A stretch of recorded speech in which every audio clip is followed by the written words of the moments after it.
नमस्कार, स्वराज एक्सप्रेस में आप सभी का बहुत स्वागत है। मैं हूं आपके साथ प्रियंका गुप्ता और चलिए आपको सीधे लाइव लिए चलते हैं पन्ना, जहां भाजपा प्रदेश अध्यक्ष विष्णुदत्त शर्मा पत्रकारों से चर्चा कर रहे हैं।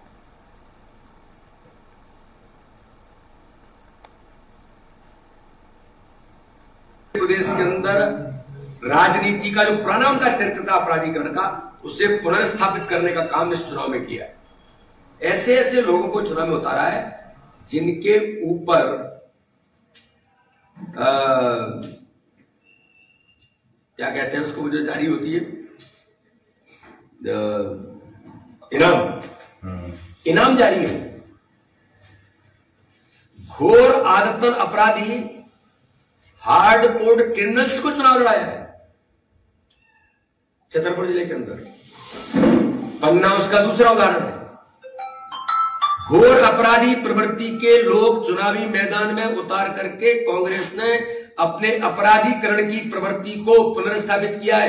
ये वो मध्य प्रदेश है कि 2003 में ही कांग्रेस इसी प्रकार के अपराधीकरण से युक्त कांग्रेस थी, जो दुरावस्था का दौर था।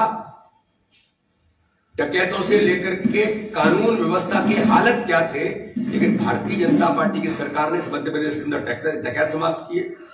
सिमी, जो एक वर्ग विशेष के आतंकवाद को लेकर के देश के अंदर खड़े होते थे, उन्हें समाप्त किया। और इस प्रकार के अपराधी प्रवृत्ति गुंडिज्म करने वाले लोग राजनीति में थे, उन्हें समाप्त करने का काम भारतीय जनता पार्टी की सरकार ने किया इन 18 वर्षों के कार्यकाल में।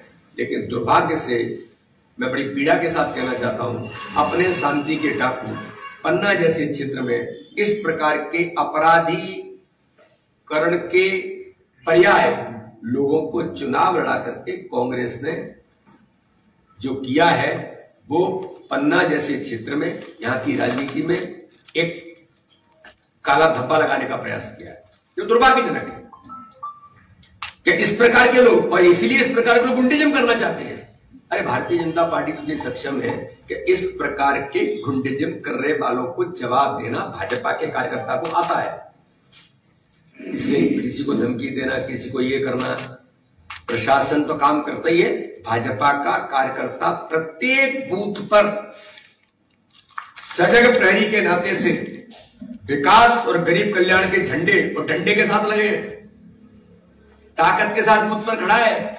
ऐसे अपराधी प्रवृत्ति के लोगों को जवाब देने के लिए मैं स्थानीय सांसद हूं, आप सबके आशीर्वाद से। आपने सबने देखा है, दिग्विजय सिंह जैसे ऐसे जो घोर इस प्रकार के लोगों को संरक्षण देने वाले लोगों को पन्ना में ला करके यहां किस प्रकार की बातें करने का प्रयास करने वाले लोग। इसलिए ऐसे लोगों को न जनता कभी चुनती है, न कभी जनता ने ऐसे लोगों को चुना है। गलती से कभी छोटे छोटे स्थानों पर आ जाते हैं, लेकिन इस बार का चुनाव विकास और गरीब कल्याण पर प्रधानमंत्री मोदी जी के नेतृत्व में तो देश का मान और सम्मान बढ़ा है। भारत के अंदर आज इस समय डबल इंजन की सरकार केंद्र के अंदर और मध्य प्रदेश के अंदर भारतीय जनता पार्टी की सरकार जो बन रही है, उसमें पन्ना का विकास, हमारी तीनों सीटें पन्ना से लेकर के गुनौर और पवई विधानसभा में भी हम तीनों सीटें इस बार ऐतिहासिक बहुमत के साथ जीतेंगे। खजुराहो की 8 सीटें जीतेंगे और मध्य प्रदेश भारतीय जनता पार्टी इस बार प्रचंड बहुमत की सरकार मध्य प्रदेश के अंदर बनाएगी, अपने विकास को सुनिश्चित करने के लिए, गरीब कल्याण को सुनिश्चित करने के लिए। इसलिए मैं सभी पत्रकार मित्रों का बहुत अभिनंदन करता हूं। पुनः एक बार आप सबका बहुत बहुत धन्यवाद।